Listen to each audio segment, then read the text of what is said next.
We are honored to showcase the two most distinguished educators presenting their collaborative session for Education Influence Global Conference.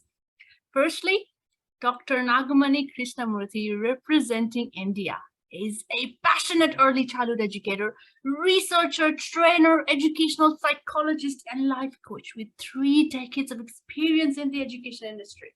And secondly, Dr. Georgina Longley, representing the United Kingdom, is one of the outstandingly able classical scholars with more than 2 decades of teaching Latin, Greek, classical civilization, and ancient history. They've come together to present their collaborative session. The session title is A Comparative Introduction to Ancient Philosophy, Modern Messages from Times Past. They've also created a Google form of feedback in any case attendees have for the queries about the session. I will add the form in the chat box. Hello, Dr. Nagamani and Dr. George. The stage is yours. Hello. Great to be here, Anusha. Thank you very much. Thank you, Anusha. Okay. Socrates just wants to say a hello as well, so here he is. Yeah. The stage is yours, Dr. George and Dr. Nagamani. Thank you very much. I will just share our screen. Okay, here it is. Okay. Okay, welcome everyone today. It's great to be here and great to be sharing our passion for ancient philosophy and our equally passionate belief in its relevance and importance for our lives today. I'm Dr. Georgina Longley. I love ancient philosophy. I will be focusing on the ancient Greek, ancient Roman perspective, and now Dr. Krishnamurthy will be focusing on her on a more Eastern tradition, and together we would love to share with you some of not only what ancient philosophy has given us in terms of subject matter, but also in terms of how we should reflect on issues that are so very important to us today, because philosophy is very much about asking why about the world, but also critically questioning what we should be like as human beings. So here we are today with ancient philosophy, a comparative introduction, and why it matters. So I will pass now over to Dr. Krishnamurthy, who is going to share with you some misconceptions about philosophy.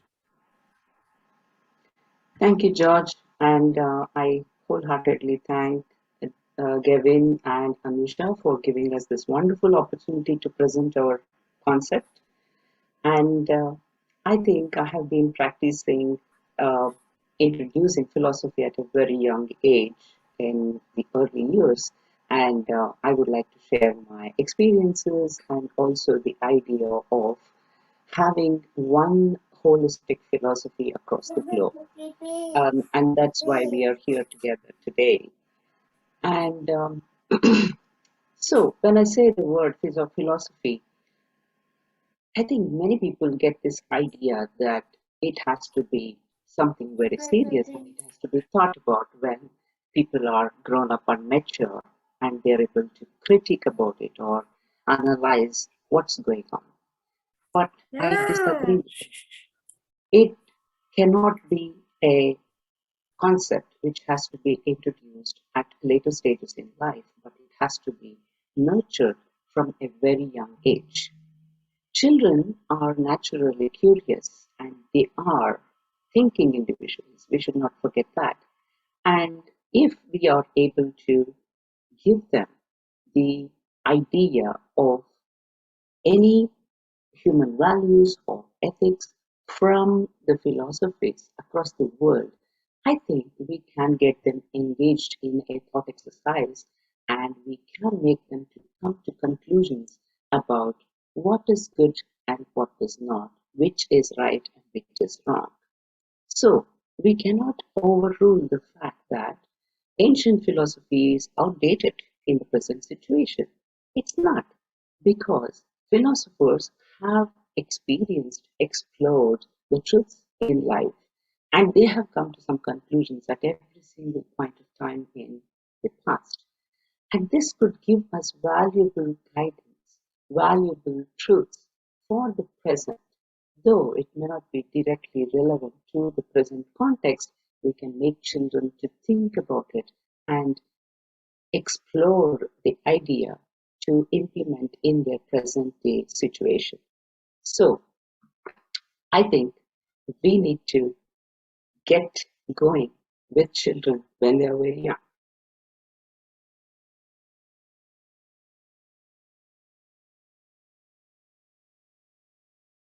Dr. George, you're on mute.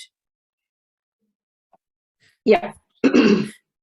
Apologies. So when you and yeah, I think the skills which are involved during this thought exercise are listed here, but you can just take any child which is exploring around the circumstances, around its own circumstances. So the child is innately curious and it starts observing what what is happening around itself and how people are behaving, how people are managing circumstances, how they interact with each other and the world around them. And we can create a platform for recognizing or identifying a problem situation in the world around them. When I say a problem situation, it is not something which I say that it cannot be solved or it is a difficult situation. What I'm saying is it is a situation which can be analyzed and which can be solved in different ways. So there is a lot of creativity which the children use in figuring out their way around the ways in the world. And this involves not only creativity but also critical thinking. So critical thinking and creative thinking go hand in hand. And when they come up with innovative solutions for the situation at hand, then they get involved in critical thinking too, because they're going to analyze whether this innovative solution is going to work for them or not. And this whole process of observing, identifying the problem situation, analyzing, and coming up with innovative solutions, testing them, and arriving at the right way of dealing with the situation itself is a scientific process of arriving at a solution. And that is how I think we will be able to nurture the thinking skills in children, and we need to give them more and more opportunities with our ancient philosophy so that they are having a strong foundation to handle the circumstances which are present right now. Over to George. thank you, Nagamani. Oh, sorry. Sorry, I skipped one. Okay. So human beings are certainly natural philosophers. Watch the excited child with a new toy. As Nagamani says, they are naturally curious. The innocent natural explorer gets going. And that's what you need to nurture. That is the basis on which we build lifelong learning and the passion for learning. And that's how to nurture it. And what we want to put to you today is that ancient philosophy offers a terrific methodology, but also subject matter for reflecting upon these issues. Human beings naturally want to explore. They naturally want to understand. And so here now is what the ancient philosophers have given us. Shall we get going? Yeah. Okay, cool. So ancient philosophy is the parent of our modern education today. Ancient philosophy gave us science, it gave us astronomy, and it gave us mathematics. They did not have the tools we have today. There were no super fancy telescopes, there were no sophisticated implements, although by the standards of the time, one could argue they were very sophisticated. But they worked out a tremendous amount that is so important. So curiosity, logic, observation, and deduction, precisely those skills the child employs when he is investigating a new toy, are what gave birth to so much of our modern education. Atomic theory began in the ancient world. Round earth theory began in the ancient world, and so did the theory of heliocentricity, namely that the earth is not at the center, of our solar system.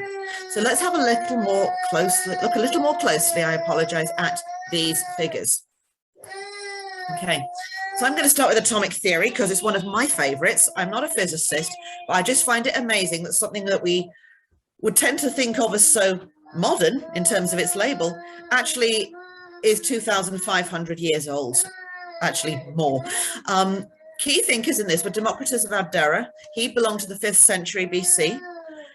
Epicurus then came along and built the Epicurean school of philosophy on the basis of atomic theory. And then, of course, the wonderful poet Lucretius, who, if you were tuning into my spotlight session, I talked quite a lot about. He's a great hero of mine. And Lucretius wrote a poem to celebrate atomic theory and why it was a valid way of looking at the world. We think of it as a staple of quantum physics nowadays, but it was first spawned by careful reasoning. One of their arguments was, one that employed by Lucretius, was that if you looked at a statue that stood for ages in rain, in weather, it diminished, it got smaller. And from that, they deduced that there must be small particles that are coming off these statues. You couldn't see them, but they must be there, which is an incredible observation, I think, and very sophisticated for the time. Nagamani has also shared with me that ancient dentistry began in 7000 BC, so is even older. The Ayurveda began in 5000 BC, and plastic surgery even goes back well over 2000 years. And she has mentioned the Sushruta, which is cataract surgery, which used a tool called Jabamukhi Salaka. So we can see very sophisticated discoveries and ideas that were spawned of this natural curiosity and natural quest for better understanding and better knowledge. And I'm now going to talk a bit about some of the other theory, spherical earth theory. This was first posited by Pythagoras, whom you probably associate more with triangles than you do with necessarily astronomy. He first suggested that the Earth was likely to be a sphere. We also think it was Pythagoras who first realized that the morning star was, in fact, the planet Venus. Thales suggested that the stars were burning rocks and not gods. The traditional view was they were gods and they were deities who looked down on us. But Thales, the pre-Socratic philosopher, said, no, these are burning rocks and this is how they appear to us from a great distance. He wasn't completely right, but the core idea we can see has grown into what we understand the stars to be today. And I'm just going to end before I pass over to Nagamani to talk to you about maths, because that is very much her field. I'm not going to try and talk about that because I will make an idiot of myself. But I'd like to share with you Aristarchus of Samos, who's a great favorite of mine, who also was the first to suggest that the Earth moved around the sun. Not Copernicus. He can take a back seat for a moment. Let's celebrate Aristarchus of Samos, all the way from the 4th century BC. Okay. Over to you, Nagamani. Mathematics. There's a little one amongst us as well, Dr. George. Yeah, sorry about this. He's quite vociferous. That's okay. Dr. Krishnamurthy, you're on mute.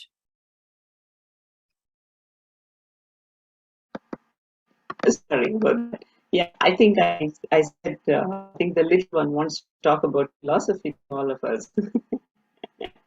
Yeah, right. So as George was pointing out, there are many theories which are from ages old, and we teach the children only what we consider as relevant.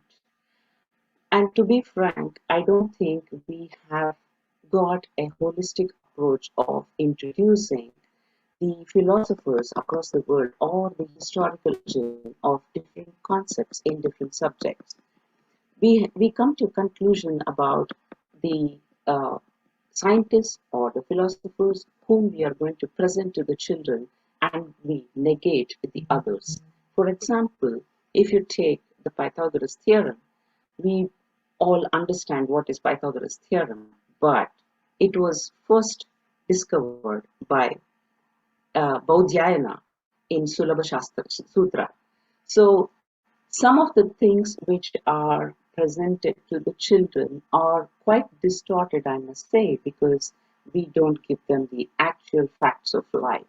If only we present the history which has actually happened across the world, and we say that, okay, this concept of zero was discovered or was explored by various philosophers from various parts of the world, and present to them how they discovered it or how they explored this idea, probably we are giving them more opportunities. We are giving the children more opportunities to deal with the concepts and to understand the concept in a better manner than otherwise.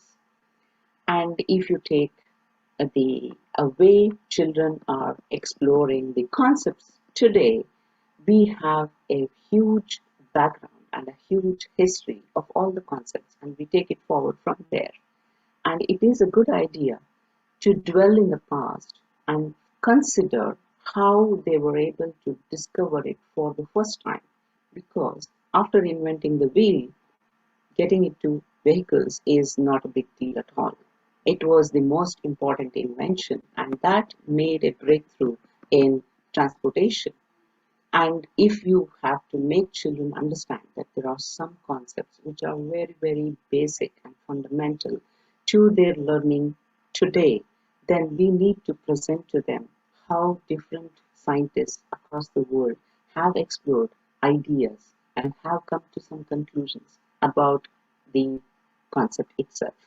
And then we can make the children to explore more, delve deeper into the past and relate it to the present and utilize it in a very wholesome manner. Next, please.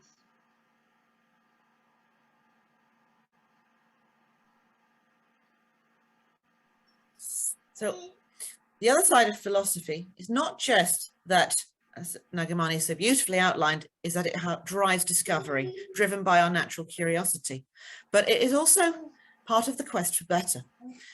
It's something we do every day. It's not, one tends to think ethics, political philosophy, philosophical thinking, but it's something we all do, something we all think about. Which is the better decision? What is the better way to run our lives?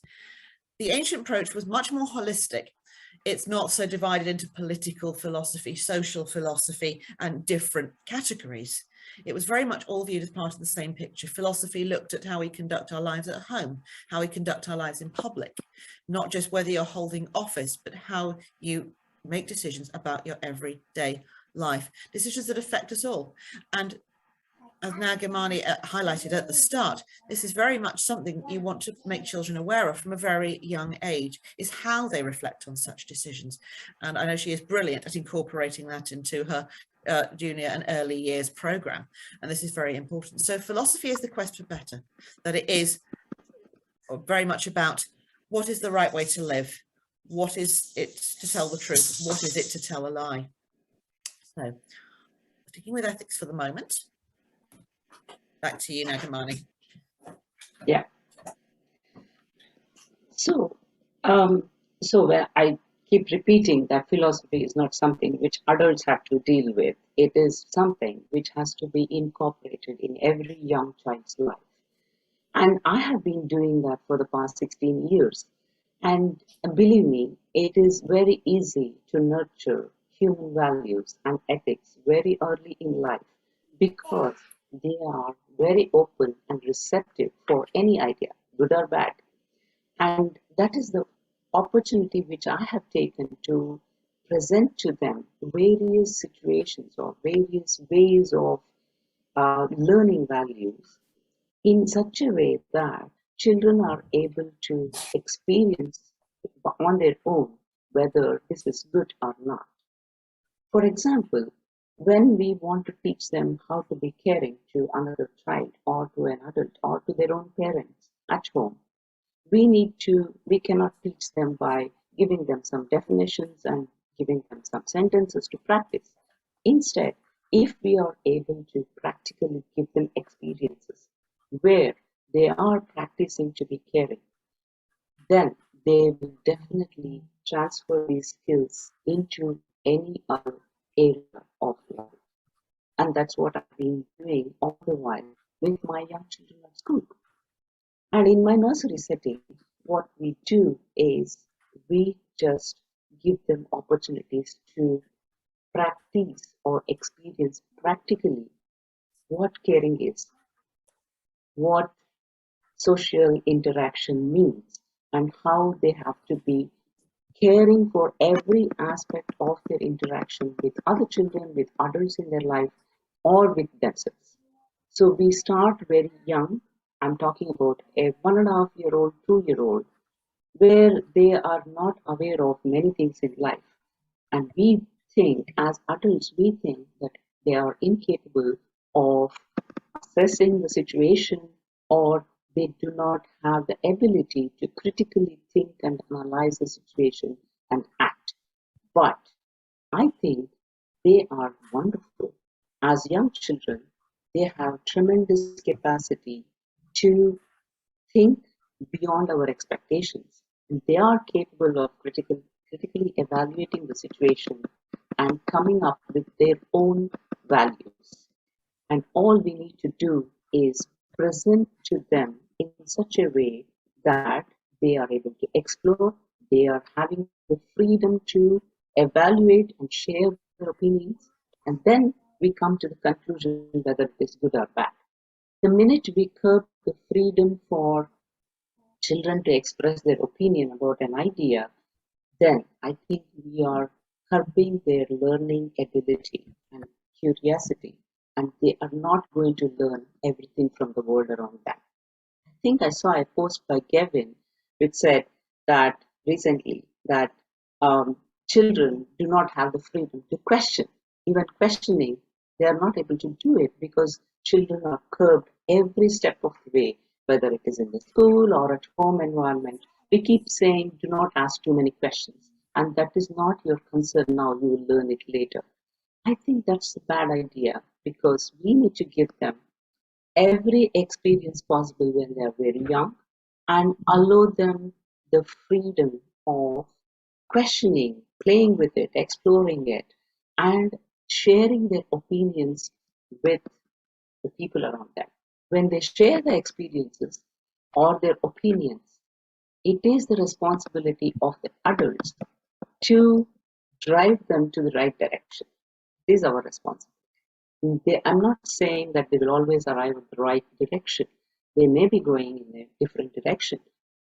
What we need to do is we need to reorient them and say that, hey, if this is where you start, this is where you are going to end up, and these are the consequences of what your opinions are. And if you reorient them, definitely they are going to analyze and arrive at their own philosophy of life. And all education, I think, is oriented towards getting to know the purpose of our lives. So if we are able to make children to get the purpose of life very young, I think they will focus on their goals in life and they will work towards it. It's not that we have to start finding our purpose of life later on in life. It becomes difficult. As adults, if we figure out, oh, this is what I want to do, I think it takes a longer time to settle down in life and work towards the purpose in life. It's better if we start very early and make them to understand these are the values with which I'm going to lead my life, and this is the philosophy of my life. These are the ethics and principles which I'm going to hold on to, come what may. And I think Gavin has been wonderful in creating this platform where all of us are having the basic ethics and values of education, and we want to transfer these uh, ethics and values to the younger generation by various methodologies. And I'm really, really grateful to Gavin for initiating this whole project and idea of reaching out to the people across the globe. And I'm sure that we are going to reach out to millions of children across the world. And George and I wanted to share the fact or the concept that it is not just one philosophy which is going to be making or molding the personality of a child. Instead, how beautiful it would be if we give them the essence of all philosophies across the world to all children wherever they are present. And then you can see the beauty of it. We need not talk about inclusion. We need not talk about racism. We need not talk about being empathetic because it's all incorporated.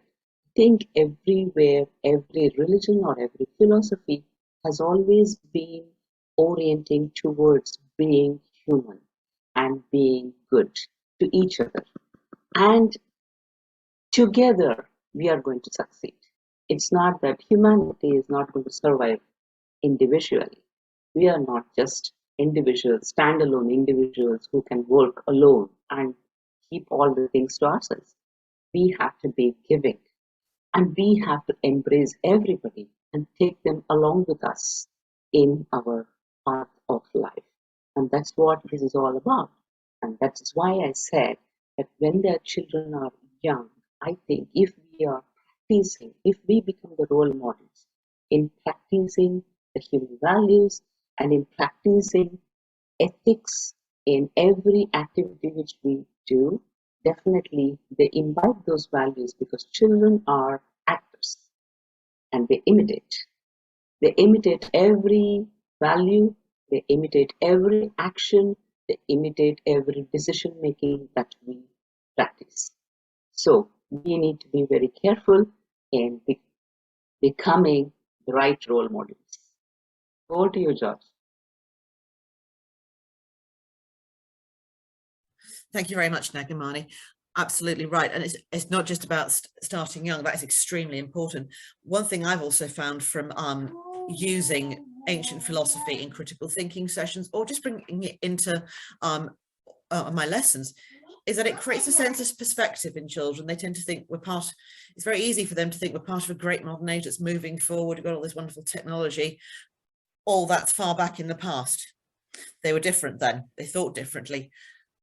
But did they? So my next slide I'd like to share with you. This is something I often use for critical thinking activities.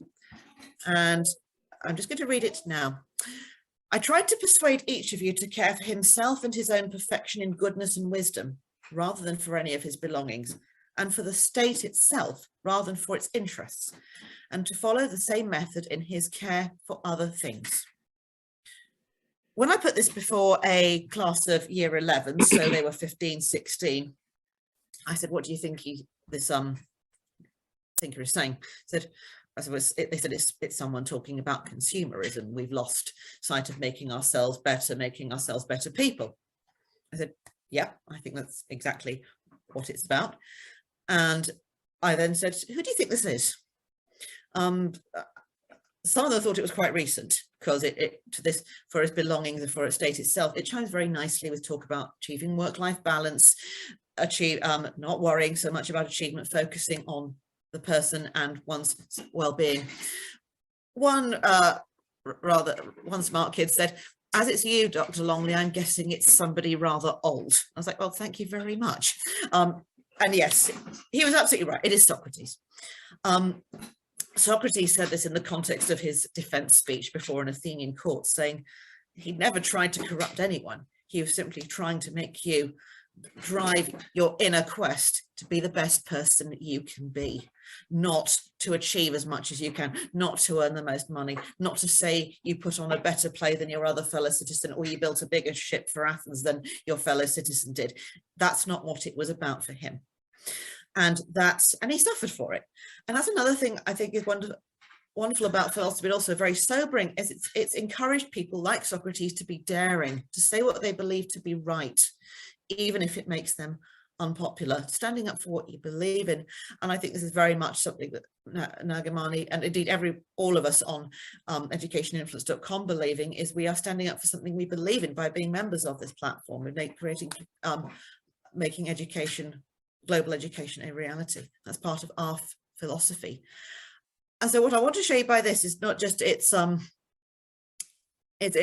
very interesting, it's from someone who suffered for his philosophy, but also showing you how interesting it is to put such an apparently modern sentiment before a class. And then they realized, no, this statement was made a long time ago. What does that tell us? And what it tells us is that the same concerns, the same cares, the same flaws in what we think to be important in life, we keep making the same mistakes. And so I'm coming back to what Nagamani said about starting very young to get them to focus on what matters to them in formulating their own philosophy when they are very young. And ancient philosophy has given us plenty of food for thought in showing that perhaps we haven't come quite so far as we think. So we'd like to move now to philosophy in the classroom. We want to share with you some ideas we have for bringing philosophy into the classroom. You don't have to throw the Republic of Plato at them and get them to read it, because you really are going to lose their attention and passion for learning if you do that. I wouldn't do that to anybody. But you can bring it in a way that engages them in really exciting debate and engagement with the world around them and questioning what matters to them in our modern lives. And the ancient world has given us not just the material to think about and compare, but it has also given us the method for reflection and close examination. So I'm going to kick this one off with philosophy in the classroom part 1, looking at the secondary and senior side of the school education, which is where my experience lies. And I'd like to focus on debating, critical thinking, but also asking sort of open questions that get them to think about, why am I doing this? What is this telling me? Not who was king of England in 1678? I actually have no idea. But in a way that makes them think and reflect and relate, so that what they see, what they are doing is purposeful and important.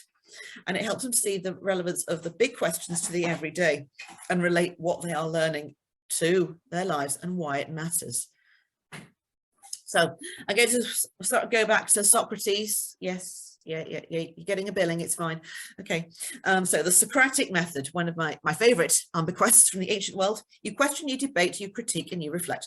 Socrates was very good at questioning. It was what he made his philosophy about. It was called the elenchus, which means the art of questioning and refutation.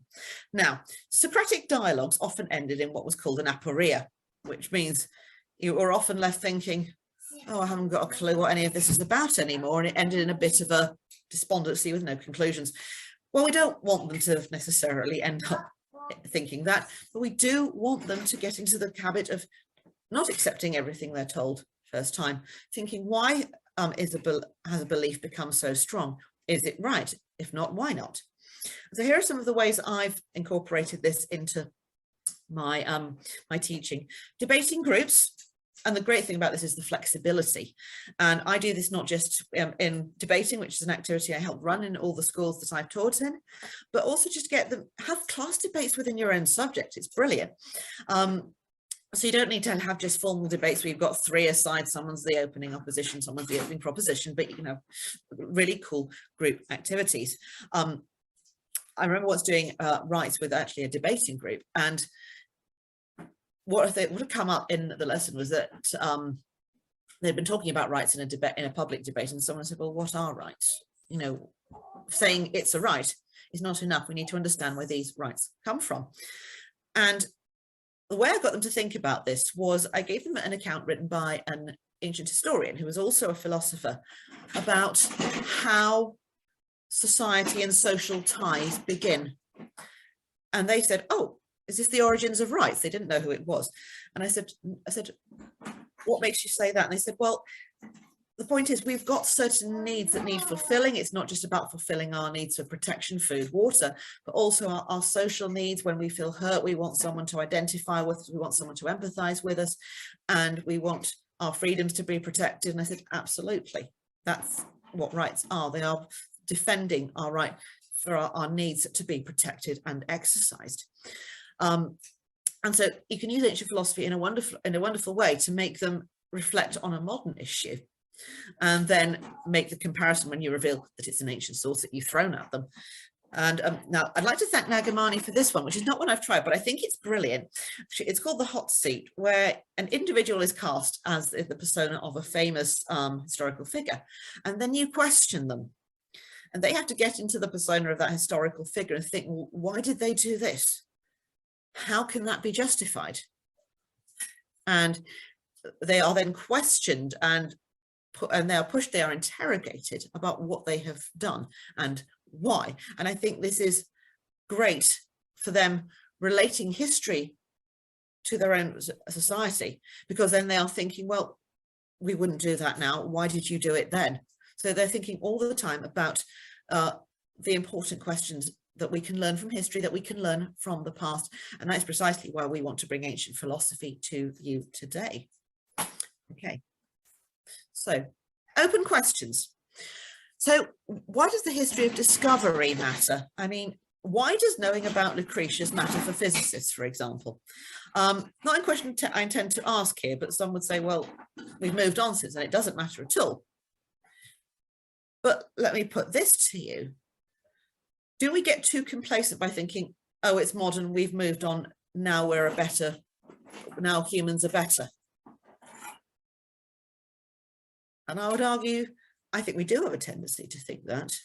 And perhaps a way to redress it, is to celebrate discovery and what human beings have achieved more holistically than simply equating sort of modern equals advanced equals better. Other questions to ask are, why do we study this subject? How does a specific subject illuminate our world? And I was reading the same post as Nagamani by Gavin, that this is not so much encouraged in our modern education system. It's you learn the answer, you give the answer, it's right or it's wrong. But rather than saying this is what we're doing in geography today because you need to know it, say, why do you think it matters that we learn this? What is this telling us about our world? Get them to think of the thought behind it, the importance of what they are doing. Get them to think about why we learn, get them to develop their own philosophy for learning and why it matters, and how the subject they love fits into this. So they don't just see it as a means to a grade. It's much more about their journey to understanding the world and to making a difference in that world. So this is why I love these open questions. It's not just about, okay, now we're going to do this element of grammar.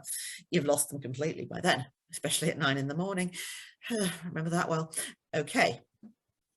Right, last bit from me, comparative thinking, one of my favorites, comparing ancient and modern ideas, which I've touched on when I was talking about Lucretius and why I think it matters for physicists to know that atomic theory is really quite old.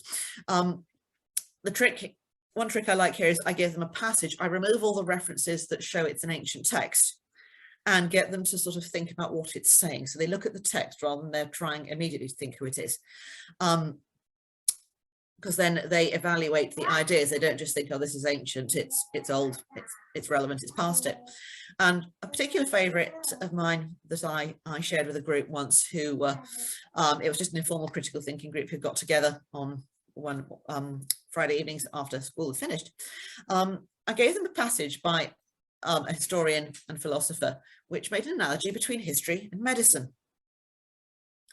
And I got them to evaluate what they were saying, and they really, really liked it, because they liked what they were saying about why is history like medicine? You start off by inquiring, you start off by identifying a problem that you want to look into and solve. Then you conduct your inquiry.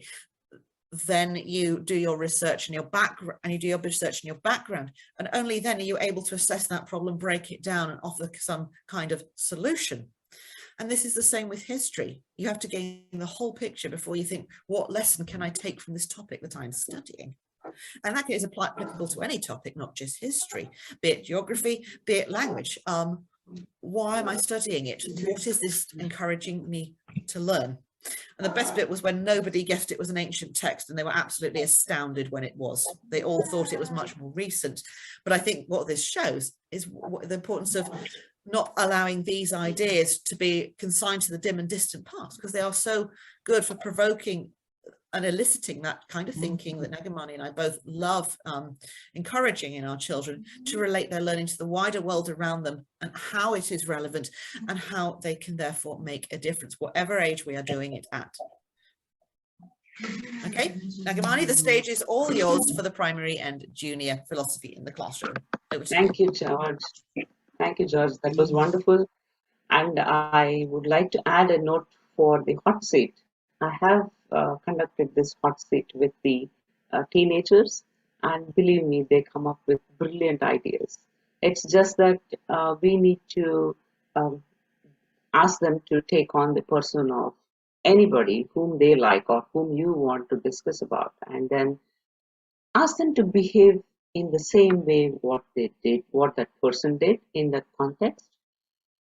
And if you give them the opportunity to open up and behave in whatever the manner they want to behave instead of replicating the behavior of that person, I think it will be wonderful because they come up with the ideas, the modern ideas, for the context which happened in the past.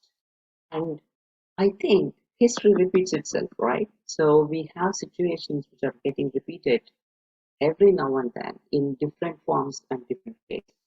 And it's easy for children to connect what happened in the past to what is happening in the present. So let me move on to the young children, where I focus more on nurturing the human values and ethics. And I'm very fond of this because it is very, very easy to make young children to learn the ways of life. The one characteristic feature of the young children is to imitate whatever is uh, seen around them, whoever it may be. And that is why I focus more on theater or role play or enacting, where children are able to imitate the behavior. And this, believe me, is a very beautiful way of nurturing certain human values, like I was saying, how to care, how to share, how to give respect, and how to value things around us. Because in Indian philosophy, I think we value and respect everything living and non living. And this is something very beautiful, not just because I'm from India, I'm saying this, but it's a great idea to make children understand that they have to value and respect everything around them, including themselves. And this can be done only when we value and respect ourselves and the people around us and the things around us. And this can be done by practicing, by making them to enact, by making them to really, really get into the action, either through music or through musical drama or from a story. And I especially like the story completion part of it, where we can give a anecdote where the ending is not given to the children and ask the children to come up with innovative ideas of completing the story from the ancient times. So when they want to complete the story, their minds are thinking from the present, which is the modern time, and the context is from the past. And therefore, when they combine both of them, you can see the confluence of ideas from the past and from now. And you will definitely see a lot of innovative ideas coming up which can help the present generation to deal with situations in life. And that is where I strongly believe in inculcating theater at every stage in a child's life. It could be the young children, it could be the teenagers, where we ask them to take on the roles of somebody and see for themselves how they're going to deal with the situation and come up with ideas. So I think these are just a few ideas which we have shared together, and we would like to take on further sessions to train the teachers as to really how to get into the classroom situation and practice philosophy and make the children to think from modern times about ancient philosophy. So we invite you, next slide please. We go to the last slide. Yeah. We invite you to be a part of our project where we are going to give training sessions to the teachers as to how they can use ancient philosophy in various subjects at various stages of education and make this a strong foundation in the younger generation's life. So we really value your feedback on the concept itself, because we are combining the philosophies from across the globe and we're trying to come up with a holistic concept and holistic strategy for enriching the lives of children right from early age to teenage. So we have shared the link to a feedback form, and I request all of you to share your thoughts and opinions on this. Thank you so And much, thank Dr. you. George and Dr. Nagamani. Thank you so much. Thank you for sharing different areas of philosophy. I mean, showing us why it matters and showing us tips on how to harness and nurture our natural inner philosopher. And as you mentioned, human beings are naturally philosophical creatures, and it is a natural skill that can have profound effects on how we see and engage with the world around us. And we have questions for you both. Yes. And the first question is from Professor Ramchandra Paudel. He questions, children can be philosophers as they come to conclusion inductively. They draw conclusion from the examples. For instance, after a long observation and experience, they conclude that green and hard apples are sour in taste. Even animals like dogs, tigers, and elephants come to conclusion inductively. Would you like this process as philosophy? I'd like to come in on that. Is it philosophy? It's a really good question. Thank you very much, Professor. I certainly think it's certainly got a lot in common with philosophy, the idea of sort of trial and error, absolutely. So I think, and by an analogy, a child will try something and they think, oh, I didn't like that, I cut myself or I hurt myself, and I'm not going to do it again. Is it philosophy? Not necessarily, but the process is certainly something that's very important in the philosophical inquiry. Plato, sorry to quote him, once said, follow the argument wherever it leads. And what he meant by that, I always felt, was go down a path. If you find that path is a dead end, it doesn't work, that's okay. Find another one.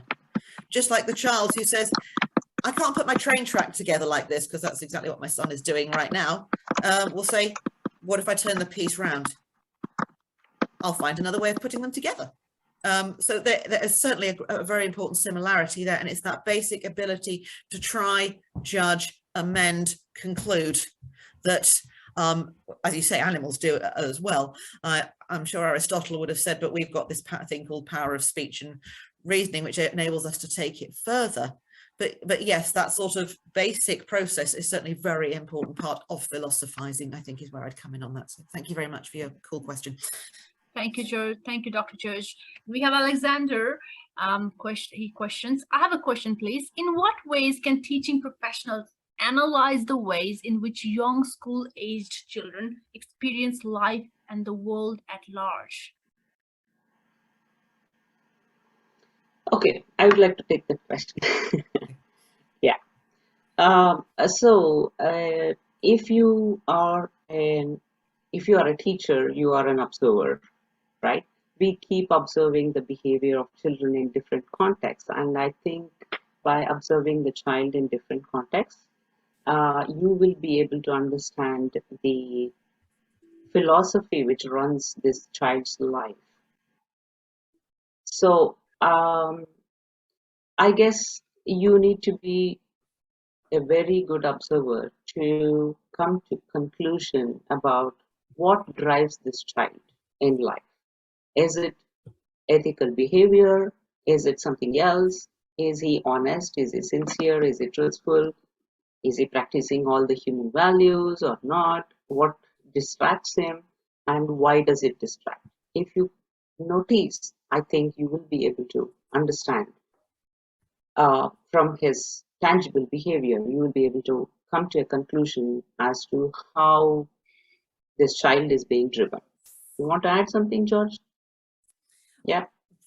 Basically, I absolutely agree with you, Nagamani. And I think also this will tell you perhaps what might be, will then tell you perhaps what might be helpful to that child to sort of broaden their horizons or help guide their thinking, or if they're not very confident, for example, what they then need. So being guided by that experience once you have observed what Yes. it is and what is driving it, rather than just saying, right, you need to read Plato's Republic, in which case they're just all going to go, oh, no. So thinking about, exactly, I mean, that's how I felt when I had to read it, crikey.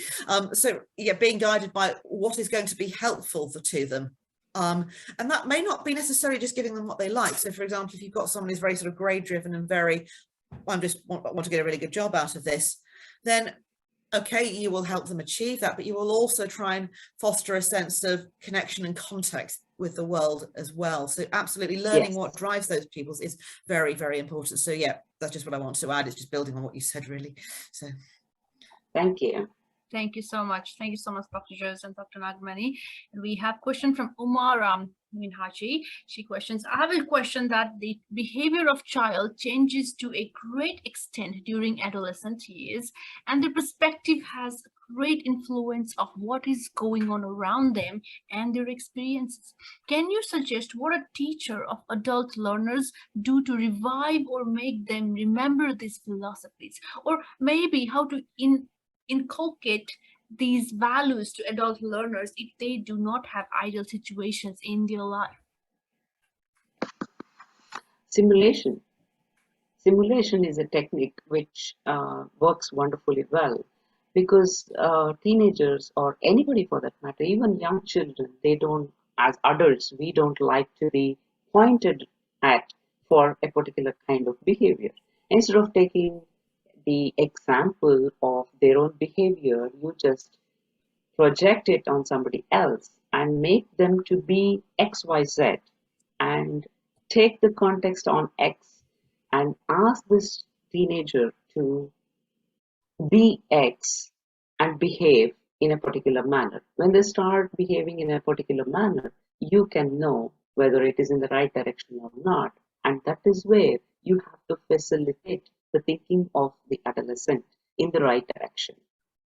So simulating situations and giving them opportunities to project their own behavior on somebody else will help us to understand whether they're going the right direction or not. And if you want to give them a direction to their thoughts and to their philosophy, then you need to tweak that a little bit. That's why I said we are going to give training sessions and workshops where you can actually practice the technique and learn how to do it.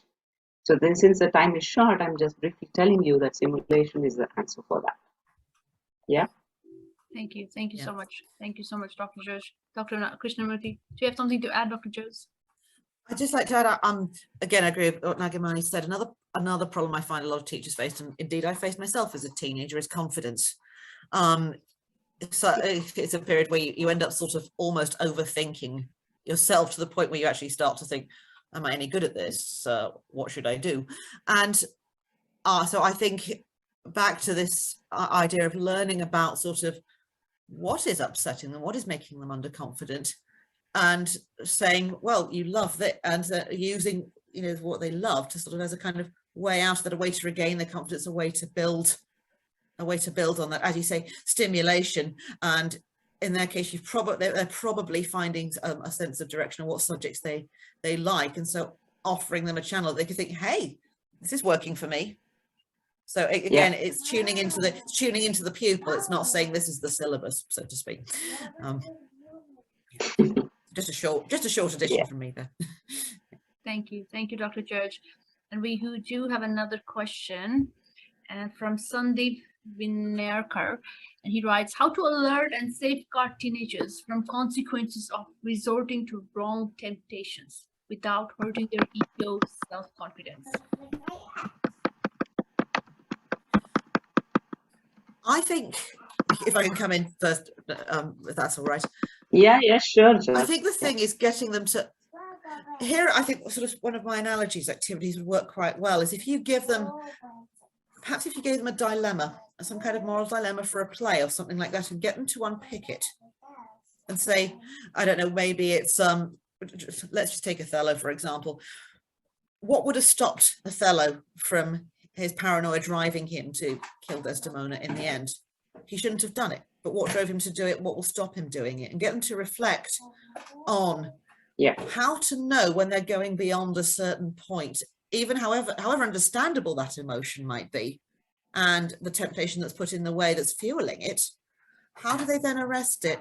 Greek tragedy and Shakespeare are just full of wonderful examples that can help you think about this. And where's the tipping point from where you pass being able to rein yourself back? So, for example, if we go to Agamemnon, would be a great one to do here when he's debating, should he sacrifice his daughter and win the Trojan War, or should he just go home and disband the army? Well, we would also just go home and disband the army. Of course we would. But then you contextualize it and you think about the heroic code, which, however wrong it is, was a very powerful motivating factor. But what could have pulled him back? What would have been the thing that pulled him back and made him prioritize the life of his daughter versus his honor, so to speak? And that may seem a little outdated, but this idea, but it's at its core, it's prioritizing, we really want that, that's going to make me look good, versus what is actually perhaps more right, so to speak, as opposed to getting that new thing that's going to make us look good, versus, well, actually, there's something more important I need to deal with, or someone I need to really go and see and make feel better. Thank you, Dr. George. Ladies and gentlemen, I've attached a form if you have other questions regarding the sessions of Dr. George and Dr. Nagamani. And we do have last questions for you. What tips do you have to engage unengaged passive students into the dialogue debate by Matilde Quater? And I can remind you, you have 4 minutes. Oh, yeah, sure. Yes, I think we notice the shy ones or the silent ones in all age groups. And the best thing is to not directly ask them to participate, because that's not going to help them at all. There are some introverts who do not like to participate, who do not like to discuss it in front of everyone. So probably it's an indirect method. Again, there is a technique of doing it, and we would like to share it in our training session. And yeah, we can inspire these silent ones or the introverts to get involved in the debate by indirect means. And if you directly ask them to participate and share their opinions, definitely you will not get an answer from them, or you will not get any positive response. But there are methodologies of making them to get into the hot seat. Yeah, George? Yeah. Just I'd like to share an example actually that completely supports what you were saying. When I was studying Pompeii with a year 9 class, so they were 13, 14, I had a girl who I thought was disengaged, but she just liked to silently take things in rather than have her hand up every 5 seconds. And when I said, right, you're going to just do any creative response you like to Pompeii, what does? She does a really thorough PowerPoint on the history of the place and writes the soundtrack herself and makes this most brilliantly lit little movie. And I thought, wow, you know, she said I could show it to the class if I wanted. She didn't want to answer any questions about it. As you say, don't put them on the spot. But everyone was just like, wow, that's amazing. So, you know, they will have their own way of expressing it if you just give them the opportunity to, and it's not necessarily putting them on the spot or keeping them back afterwards. I completely agree. Yeah. Thank you. Yeah. Thank you, Dr. George, and thank you, Dr. Nagamani, for sharing your inspiring session with us. And we would like to thank you for having us. Thank you so